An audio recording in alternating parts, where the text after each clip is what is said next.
Buenas, ¿cómo andan? Sebastián Sarabia de este lado. Vamos a estar hablando hoy de un tema súper interesante. Así que antes te pregunto si estás suscrito al canal, eso va a estar bien. Medio de Pablo Agustín la que estamos haciendo. Mi nombre es Pablo Agustín y si estás suscrito, eso está muy bien.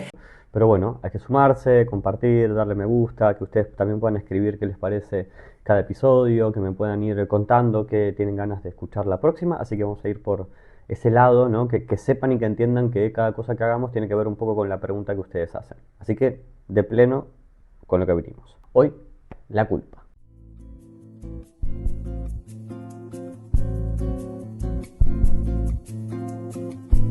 La culpa, ¿qué es? Es un sentimiento, de dónde viene, cuáles son los antecedentes, cómo la piensa el psicoanálisis, cómo se ve en consultorio o en las escenas cotidianas de la vida. Una gran división, vamos a tomar como una partición de lo que sería una culpa, en términos bastante generales, como más objetiva, que es justamente la culpa que toma lo jurídico, todas las cuestiones en su terminología del orden de lo legal, donde uno es culpable o no por realizar un acto. En ese sentido, responsabilidad va de la mano de culpa, cuando hablamos en términos jurídicos, o en términos, entre comillas, objetivos. Por el otro lado, y esta es la que nos interesa un poco más en el escenario del consultorio, para que la podamos pensar desde la filosofía y la psicología, es la culpa que se siente como más subjetiva, que no es tanto del orden de la objetividad y tiene que ver más que ver con las emociones y con el discurso de la persona que está hablando. Con esto quiero decir personas que se sienten culpables de haber hecho algo, pero que en realidad no hicieron. ¿Sí? Hay un acto que no hicieron, que no cometen, que no llevan adelante, pero se sienten culpables como si lo hubieran hecho. ¿Sí? Siempre recuerdo, en algún momento trabajé con una persona que se sentía muy culpable porque un familiar había fallecido y el sentimiento de culpa era yo maté a tal persona o contribuí a que esta persona se muera porque en algún momento, hacía unos meses antes, soñé que se moría porque habíamos tenido una discusión y le deseé la muerte. ¿Se entiende? Alguien que se siente culpable, la emoción de sentirse culpable por un acto que no hizo. Y así como nombramos esto, un sentimiento por un acto que no hiciste, lo pensamos en situaciones mucho más complejas donde una persona no se siente culpable, no registra culpa, no lo atraviesa nada por un acto del que sí es responsable.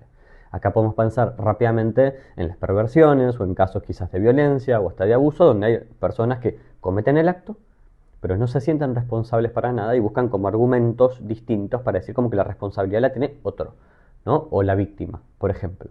¿Sí? Entonces, no se sienten culpables y hay como un dato clínico a tener muy en cuenta cuando queremos hacer como cierta ubicación de neurosis, perversión y demás. ¿Sí?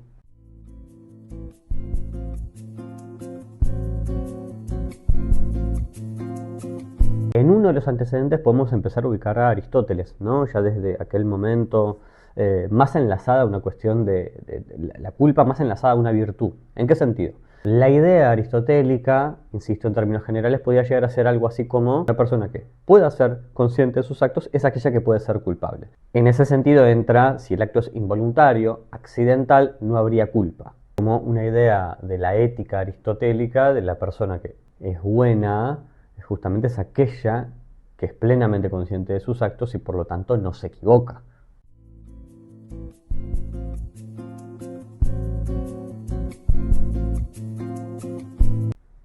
En Nietzsche hay otra idea que podemos llegar a ubicar, si mal no recuerdo, es genealogía de la moral, creo que es 1887, lo tengo acá y quería leerles una frasecita cortita respecto de la culpa y te digo, la culpa y el deber tienen su origen en la más antigua y primitiva de las relaciones personales, la relación entre comprador y vendedor, entre acreedor y deudor. ¿Sí? La idea de Nietzsche es ubicar a la culpa más en una relación de un comprador y un vendedor, de un acreedor y una persona que recibe algo que se le da a cambio. ¿Por qué hace este enlace? Porque él decía, de alguna manera, cuando no podías pagar, pagabas con sufrimiento. Más adelante también lo que va a proponer Nietzsche es, de alguna manera, en lo que es la cultura judeocristiana, cómo la culpa viene a ser un elemento estructural y que va más allá de la responsabilidad por el acto. Sobrepasa la posibilidad de ser o no responsable de un acto, como que la culpa va más allá, ¿sí? Es como algo más grande la culpa que el propio acto. Y así como piensa a la culpa, para usar una palabra más concreta, la culpa independientemente del acto, y acerca la idea de la culpa más como un instrumento de control de las personas.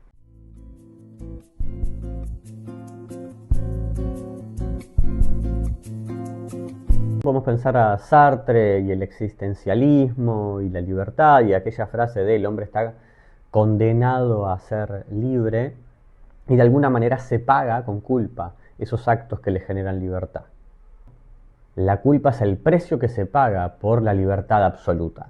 Uno es responsable de su existencia, no hay nada anterior, si no hay un ente, no hay nada que nos vaya como dirimiendo qué es lo que tenemos que hacer. Como no está ese camino, uno es plenamente responsable de sus actos y ahí es donde aparece justamente la culpa.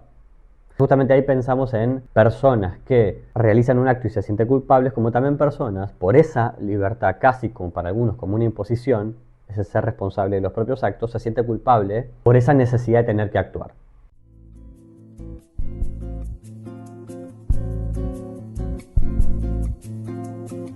Tiene que ver con Byung-Chul Han, su escrito de La sociedad del cansancio, y está esta idea de, en la sociedad actual, es difícil de ver un amo que esté por fuera, que sea externo, y en realidad ahora uno es su propio amo y esclavo a la vez, ¿no? De nuevo, de estar constantemente produciendo para un otro, ahora está uno constantemente produciendo para uno, y otra vez uno es jefe y empleado, colaborador de sí mismo, ¿no?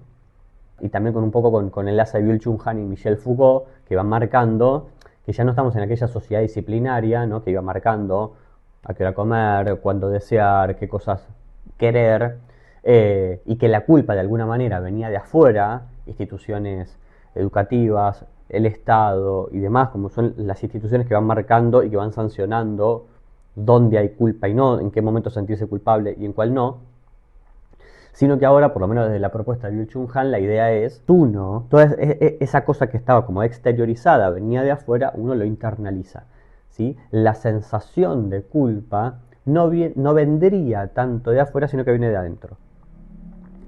De ahí que vendría toda esa culpa, que uno termina teniendo las enfermedades que este filósofo surcoreano propone de la actualidad, que son el burnout y la depresión, ¿no? Y ahí es donde también aparece la culpa.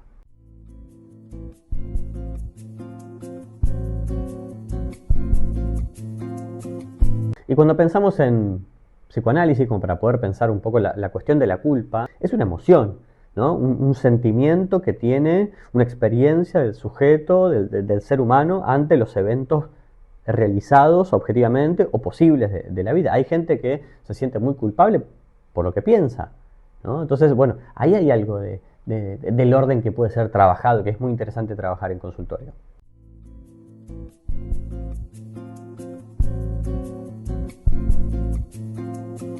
Cuando vamos pensando en psicoanálisis y ubicamos a Freud con El yo y el ello como texto de 1923, vamos ubicando que hay como un desarrollo de lo que sería el superyo, ¿no? En esta frase que se le dice el superyo es el heredero del complejo de Edipo, que muchos hemos escuchado y leído y demás, como es una instancia que se va organizando y que se va creando a partir de que van sucediendo cuestiones en el desarrollo psicosexual. Aparece después el superyo como esa instancia de autoobservación, castigadora, que invita todo el tiempo a cumplir cómo deberían ser las cosas. Y justamente, si hay algo que podemos ubicar en consultorio, es la enorme presión que esta instancia de superyo le genera a los pacientes. Ese superyo que a veces puede llegar a ser la familia, por ejemplo, se puede ver en una instancia superyoica de que alguien venga a terapia y diga, che, me saqué un 8 en un parcial de la facu y estoy súper contenta, y mis viejos me dijeron, ¿por qué no un 10? ¿Qué pasó? ¿No? Bueno, ahí está ese superyo que termina generando ofuscación, culpa sobre todo de, tiene razón, tendría que haberme, como si la cosa fuera, me tendría que haber esforzado más, ¿no? O esa sensación de di poco. De nuevo, la culpa es de alguna manera la sensación que uno tiene por querer que uno hizo algo mal, que está como por fuera de las reglas. Y si ubicamos al superyo como el que va dictando las reglas, ese otro, la pareja, un jefe, la familia, y si uno se saca un 8 o un 9 o un 7 o un 4, pero aprueba un parcial, es una notaza, está buenísimo, Pero cuando desde arriba te dicen te tendrías que haber esforzado más o te tendrías que haber sacado otra nota, bueno, eso te termina generando culpa, como si hubieras hecho algo mal. Freud siempre marca, Freud, que el super yo no es solamente un regulador, no es alguien que va como modulando entre lo que deberías hacer y lo que terminas haciendo. No es alguien que va modulando ahí en el medio y te va como generando acuerdos, ¿viste? Y ahí como negociados para que vayas como ordenándote. El super yo es feroz. Marca lo que se debería hacer todo el tiempo. Lo que funciona como único camino es el deber ser. Es la única forma por la cual ese super yo castiga, ¿no? ¿Y cómo castiga? Con generando que uno se autorreproche cosas, che, tienen razón mis viejos, el 8 es poca nota, o hasta gente que me pasó a escucharlo, que alguien diga, che, me fue muy bien en el parcial, me saqué un 10 en un parcial.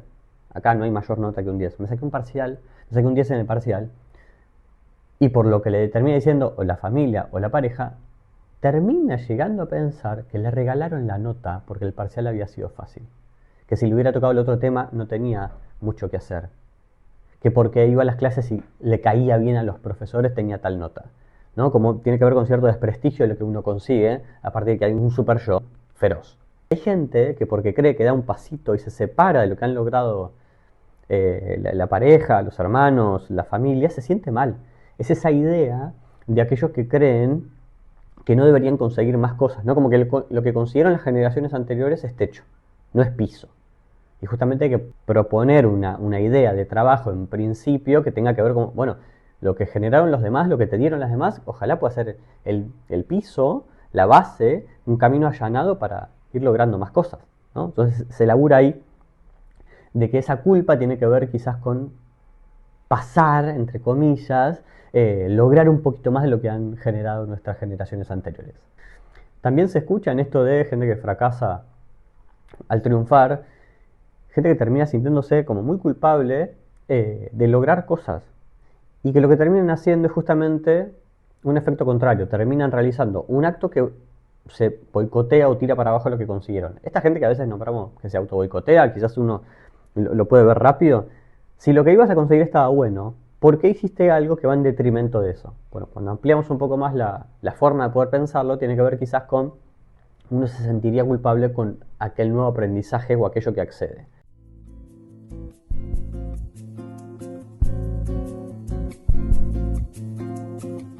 Lo investiga Winnicott, que es un psicoanalista, si bien trabajó con adultos, sobre todo más con niños y con adolescentes, y en casos donde tiene que ver un poco más la criminalidad del adolescente, estaba esta idea también de la realización de actos por la vía de la culpa para terminar encerrados de nuevo en el sentido de que haya una ley que los proteja y que los vaya como marcando qué es lo que tienen que hacer. Es decir, porque hay algo del sentimiento de culpa por la responsabilidad de tener que, bueno, ya salí, puedo estar haciendo esto, tengo responsabilidad en mi vida, en mis actos y demás, y hay algo de esa culpa por el sentimiento de responsabilidad que le da la vida, que realizan algunos actos que van justamente en contra de ellos mismos y terminan, por lo menos por cómo se entiende desde la teoría winnicottiana, vuelven a estar en otros espacios donde le van diciendo qué es lo que tienen que hacer.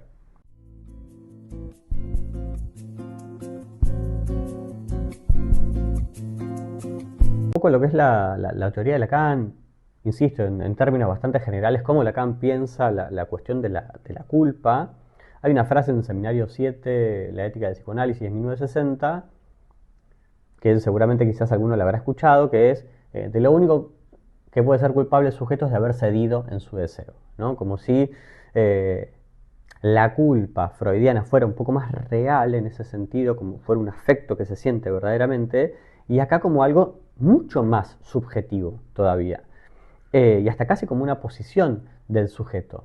En esta propuesta que trae Lacan del sujeto de lo único que puede ser culpable es de haber cedido en su deseo, está diciendo y está marcando un camino, no de que necesariamente todos tienen que hacer aquello que desean, pero también hay otra frase de Lacan, es de qué se defiende el sujeto, sino de su deseo, ¿no? Y ahí aparece a veces la culpa, podemos entenderla medio como una forma de protección para marcar que hay un deseo, Porque muchas personas lo primero que sienten o registran es la culpa.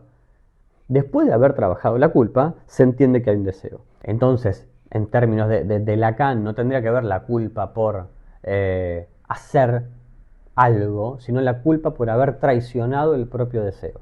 Y en ese sentido, en términos más lacanianos, como decirlo más de que el sujeto haya cedido en la demanda del otro. Entonces vos terminás, esto se ve como quizás más claramente con el ejemplo, quizás vos terminás secundario, terminás una carrera universitaria y te anotaste y seguís la carrera que tus padres quisieron y quizás te va súper bien y quizás sos exitoso y tenés una familia y demás. Ahora, cediste en tu deseo y vos lograste cosas, conseguiste cosas, no tiene que ver con lo que uno logra, ¿no? Sino con la sensación o la emoción que está atrás y que quizás que se ve mucho en esta gente que quizás quiere estudiar una carrera, estudia 3, 4, 5 años, le queda un año para recibirse, un par de materias y se baja.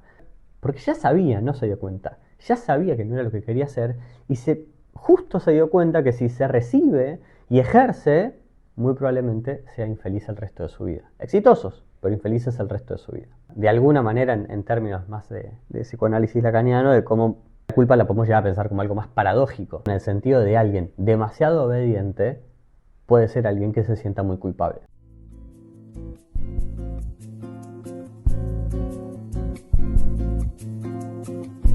Para Melanie Klein, otra psicoanalista que trabajaba la culpa, sobre todo, más que ver al inicio, en lo que es la relación del trabajo terapéutico con bebés, la culpa de sentir la eliminación de pecho bueno, pecho malo, ¿no? Como una idea muy interesante de cómo se va posicionando el bebé o el niño en ese primer tiempo, ¿no? De cómo se siente culpable o cómo ataca al mismo objeto que también ama.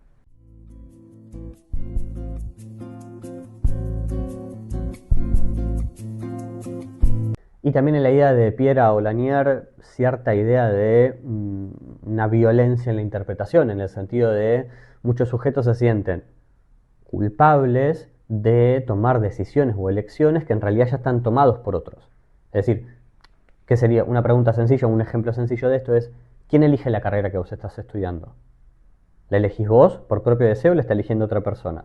¿No? Bueno, ahí es donde viene un poco la culpa en la decisión de la persona, que ojalá la pueda registrar. Pero en definitiva, más allá de antecedentes en la filosofía, también un poco de psicoanálisis para poder pensar el concepto de culpa, también me parece copado por ubicarlo, pensarlo así, ¿no? Como, ¿viste la definición de neurosis, psicosis, perversión, ¿no? Como esas tres grandes estructuras clínicas, no todo se resume a eso, ¿no? Pero sí como para poder ubicar, voy a tomar dos, más del orden de la perversión y más la neurosis, y poder pensar la culpa. El sujeto neurótico se siente culpable, se avergüenza, quiere remendar las cosas. Entonces hay un indicador importante de que la culpa aparece. Si aparece la culpa, podemos llegar a pensar algo del orden más de la neurosis. En cambio, cuando hablamos de perversión, cuando hablamos más del orden de la psicopatía, por ejemplo, o narcisismos más patológicos, o otros términos más de DSM, narcisismo maligno, por ejemplo, ahí la culpa, como emoción o sentimiento por los actos, no aparece. Está como dejada de lado. O en muchos casos lo que aparece, esa culpa, esa sensación de culpa o de angustia está proyectada en el otro. Es el otro el que se va a sentir culpable por mi acto. Si te sucede que en terapia escuchás a una persona que podemos llegar a ubicar en la perversión, tenés que escuchar su discurso. Y cuando vos empezás a sentir algo raro adentro tuyo, bueno, ojo, cuando vos mismo te empezás a sentir como enojado, molesto, con asco o culpable vos de lo que está contando el otro, bueno, quizás ahí podemos llegar a pensar en una perversión. En cambio, la neurosis ya trae la culpa, el neurótico, y de hecho a veces hasta se siente mucho más culpable, ¿no? Por lo que hizo o hasta a veces por lo que ni siquiera hizo, y hasta a veces solo por lo que pensó ya se siente culpable.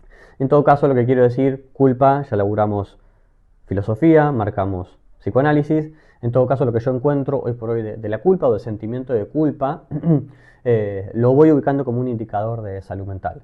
Entonces, me ayuda muchísimo, no a separar aguas, pero sí está bueno que si alguien realiza un acto y se siente culpable, bueno, ahí hay estructuras posibles, formas de trabajo posibles donde evidentemente algo lo atraviesa, algo le pasa, ¿no? Se da cuenta que hay un otro del otro lado, que puede sufrir, que se puede mandar una macana, que necesita a veces pedir perdón. En cambio, cuando alguien viene a consultorio y te cuenta algo y en ningún momento aparece la culpa, no hay registro de la culpa, o está proyectada en el otro o no aparece, bueno, ahí la cosa se pone también un poco más complicada porque, bueno, ¿cómo continuar trabajando específicamente en nuestro trabajo? Así que, para mí por lo menos, la culpa es un indicador de estructura, un indicador de salud mental. Así que espero que te haya servido, que te haya gustado. De nuevo, a darle me gusta, a compartir, me escribís abajo con qué seguimos. Nos vemos la próxima.